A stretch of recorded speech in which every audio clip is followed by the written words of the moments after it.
Hello viewers, welcome to UNC virtual class. Myself Rasmita Jena, lecturer in computer science. So we are discussing on two-phase locking protocols, and those disadvantages are arises in share and exclusive locking, that is in read or write locking. We are overcome these problems in two-phase locking protocols. That means the serializability which was absent in share and exclusive locking, and we overcome this problem in our two-phase locking protocols. But after that there is some problems in two-phase locking protocols, and you will get question in your competitive exams about this the problems of two-phase locking protocols, and or we can say what is exactly happen in case of two-phase locking and what is exactly not happen in case of two-phase locking protocols. So we people are today discuss on two-phase locking protocol problems, and the advantages of two-phase locking protocol is it always ensure the serializability concept that we discussed in our previous videos lecture, and you must go through the lectures.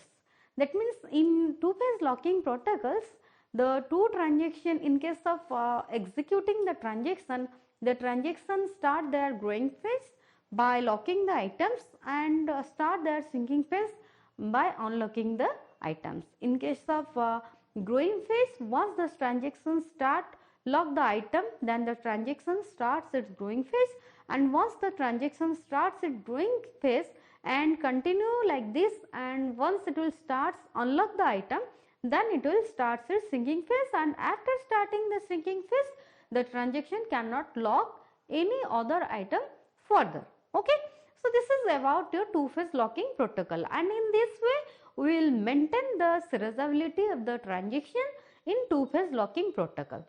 But the problem in two-phase locking system is we always know that all the transactions are satisfy the recoverability in two-phase locking protocol. No, that is not exactly happen, because it may not free from irrecoverability, it may not free from deadlock, it may not free from the starvation situations, it may not free from the cascading rollback. So these are the problems may arises in two-phase locking protocols, and in this video lecture we will discuss how these problems arises in two-phase locking protocols and how we will overcome these problems, and from these problems we will overcome some of the problems, and next we will discuss others. Okay, let's see what are the disadvantages arises in two-phase locking protocols. So this is the advantages that I already told about, that it always ensures the serializability concept. Okay, but the disadvantages of two-phase locking protocols are it may not free from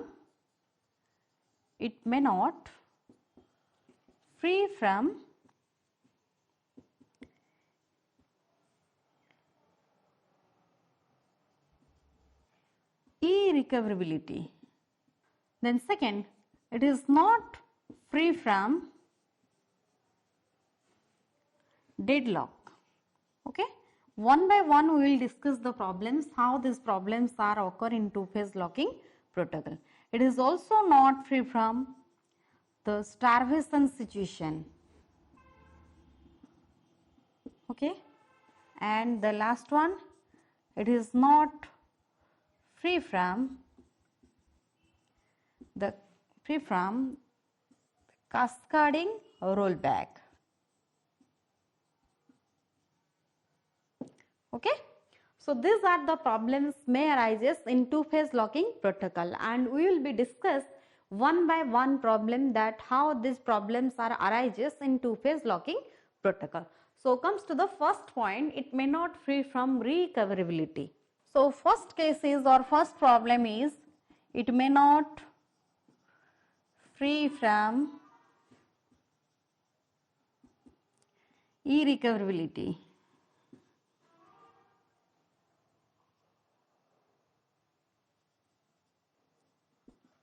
Okay, that means let's take two transactions. Suppose in a schedule we have two transactions, that is T1 and T2. Okay, Suppose T1 want to read the data item A and want to write the data item A. So we know that before executing the transaction must lock that item. So suppose here the T1 take the exclusive lock on data item A, okay, and T1 continue, okay, and when T1 continue, suppose T2 want read the data item A. So in this case we know that when the item is locked by some transaction, then that cannot be used by other transaction if it is locked in exclusive lock. So you can see in transaction T1 the item is locked in exclusive mode.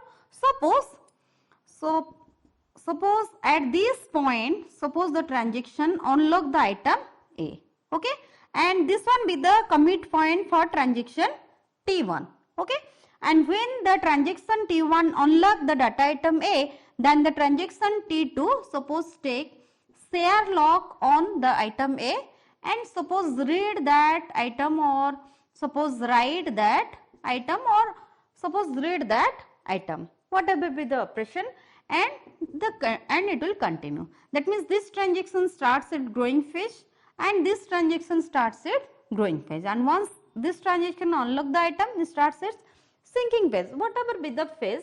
But one thing is happen, if transaction T1 continue and unlock the item A, and after unlocking the item A, transaction T2 lock that item in share mode and starts its operation. What is happen before committing the transaction T1, okay, the transaction is failed. Suppose at this location the transaction is failed. Before committing the transaction T1 is failed. So what will we do? That means according to atomicity concept or according to atomicity property, the transaction T1 will roll back, isn't it? That means when the transaction T1 roll back, so suppose this is continue and committed, okay, this transaction is committed. After committing this, suppose this transaction is failed before committing. So according to atomicity rule, so this transaction will roll back, isn't it? That means as this is roll back according to atomicity, so this value of item A is unlocked and this write value is write or read by the transaction T2. So as it is roll back, so this will be roll back, but this is not happen because this transaction is committed. Okay, we know that as one transaction is committed, then we can't roll back it. Okay, so that means this transaction T2 will read the wrong values because it is roll back. Okay, so that means we can't recover this value as we can't roll back this. So this is the concept, it is not free from recoverability. Okay, is that clear? That means this transaction take exclusive lock, then read and write that item and continue, and when unlocking this transaction get the share lock on that item and read that item and write that item and committed. Okay, you must remember this transaction is committed, and after committing this transaction is going on, and before committing this transaction is failed. And as this transaction is failed, so due to atomicity property, we must roll back the transaction T1. So as transaction T2 read the value of item A, those write in transaction T1, so this must roll back. But as it is committed, so it can't roll back. That's why we can say the two-phase locking protocol is not free from recoverability. This is the first disadvantage of two-phase locking protocol. Okay, let's see the next disadvantage of two-phase locking protocol. On this same example, we will go for the next disadvantage, that is it is not free from cascading rollback. Okay, let's see the example. The second example, it is not free from cascading rollback. Okay. That means suppose take the same example. Suppose we have two transactions in a schedule, suppose T1 and T2. Suppose T1 exclusive lock on item A and T1 read that item and write that item. Okay. And suppose it will continue, and suppose T2 want to read that item. So for that, suppose T2 issue and a share lock. But we know that if the item hold the exclusive lock, then we can't take the share lock before it unlocking. So let me first unlocking this item. Suppose this was unlock. Okay. And this is continue. Okay. And suppose again after T2, suppose there is another transaction T3 and this is continue, and suppose again T3 have a share lock on the same item, that is A, and read that item or write that item or whatever be the operation and proceed. And again suppose there is another transaction, that is T4, and T4 again requesting for share lock on the item A. We know that if one item is locked by share lock, that can be locked by another transaction in share lock. So like this they are producing. What is the difference between them? Difference between them, here the transaction T is committed, but in this case the transaction T is not committed. It will continue and it will continue, and T3 is also continue and T4 is also continue. Okay. Suppose this transaction is continue and before reaching its commit point, this transaction is fail. Okay. This transaction is fail. That means according to atomicity property, as this transaction is failed, then we will roll back this transaction. Okay. As we know that this value is read by transaction T2, so this transaction must be rolled back. That means now T2 is also rolled back. Again, as this value is read from this, so this will be again rolled back. Okay. This value is again read to this, then this will be rolled back, and similarly this value is also rolled back. That means transaction T4 roll back, transaction T3 is also rolled back, and transaction T2 is also rolled back. And similarly we can see all the transactions those are locked the item in share mode, this would roll back.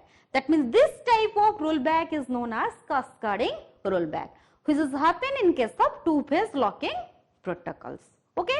And always we say that it is always free from cascading rollback, or it ensures the cascading rollback. This is the false concept. It is not free from cascading rollback. This is the second disadvantage of two-phase locking protocol. Then next we will see the next disadvantage of two-phase locking protocol, that is it is not free from deadlock. Okay, let's see the example. So third disadvantage is it is not free from deadlock. Okay. So let's see the example. Suppose we have two transactions in a schedule, that is suppose T1 and T2. Okay. Suppose T1 want to read the data item A. So suppose T1 take exclusive lock, as all the items are free, so we can take exclusive lock on that item. So T1 take exclusive lock on that item A. Suppose T1 read that item or whatever. That means here T1 starts its growing phase or the lock is granted. Okay. Then comes to T2. Okay. Suppose T2 want to read the data item B and T2 want to lock the data item B in exclusive lock. As it is free, it is not locked by other transaction, so we can grant the exclusive lock on that item B by the transaction T2. Suppose that is locked in exclusive mode, that is the data item B is locked in exclusive mode. So T2 starts its growing phase, right? And that means the both transactions are start the growing phase. As it is continue, and when it will be continue, suppose T1 wants to read the data item B. That means T2, that means the T1 want to lock the data item B, but you can see as T2 is locked the data item B in exclusive mode, so you can't grant a lock over T1. That may be your share lock or exclusive lock, that cannot be granted because it already hold a exclusive lock. So in this case, what will be happen? In this case, the transaction T1 will wait. Okay. And suppose, similarly, this will continue its growing phase, and suppose T2 want to lock the data item A in share mode. Okay. We can see the data item A is already locked in exclusive mode by transaction T1. So we can't grant another lock, or we can't grant a lock by a transaction of a data item. So this will also wait. Okay. That means this transaction T2 is wait when it will be released, and this is also wait when it will be released. That means T1 is waiting for T2 and T2 is waiting for T1. Okay. That means they are infinitely waiting with each other, and when there is a infinite waiting in between the transaction, then that situation is called as the deadlock. So we can say the two-phase locking protocol is not free from deadlock situation, right? So next we will see the next disadvantage of two-phase locking protocol, that is it is not free from starvation. Okay. The fourth disadvantage is it is not free from starvation situation. Okay. So what is starvation situation? Let me take two transactions in a saddle. Suppose this is the transaction T1 and this is the transaction T2. Okay. Suppose T2 starts its growing phase first. Suppose T2 take exclusive lock on data item A and perform the operation, that may be your read operation, or sorry, T2 takes share lock on data item A. Okay. And it will continue. Okay. And suppose in between this, suppose T1 want to lock the data item A in exclusive lock. Okay. We can't give exclusive lock, or we can't grant a exclusive lock to data item A because it already locked by some other transaction in share mode. Okay. That means what will happen in case of T1? T1 will wait. Okay.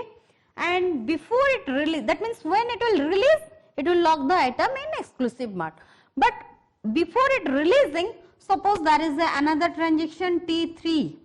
Okay. And before it unlocking, suppose T3 lock that data item in share mode. We know that the data item which is locked in share mode, that can be locked by another transaction in share mode also. So before unlocking this, it will again lock the data item in share mode and continue. Okay. That means again this was wait whenever this will unlock the data item A and when this will unlock the data item A. Again suppose there is a transaction T4, again T4 lock the data item in share mode, read or write operation will perform. Okay. That means this will continue. That means this will again wait as it is locked in share mode. Okay. That means this transaction T1 will wait for a long period of time, but not infinite. It is a finite waiting, but it will wait for a long period of time, and this situation is called as the starvation. Okay. That means when it is wait for a long period of time but not infinite time, it will get the item but it will wait for a long period. When it will unlock, and when it will unlock the item, and when it will unlock the item, it will get the item. It is a finite waiting but a long period of time of waiting. That situation is called as the starvation, and these problems are arises in two-phase locking protocols. And these are the problems may arises in two-phase locking protocols. That is, it is not free from cascading rollback, it is not free from starvation, it is not free from deadlock situation, and also it is not free from irrecoverability situations. Okay.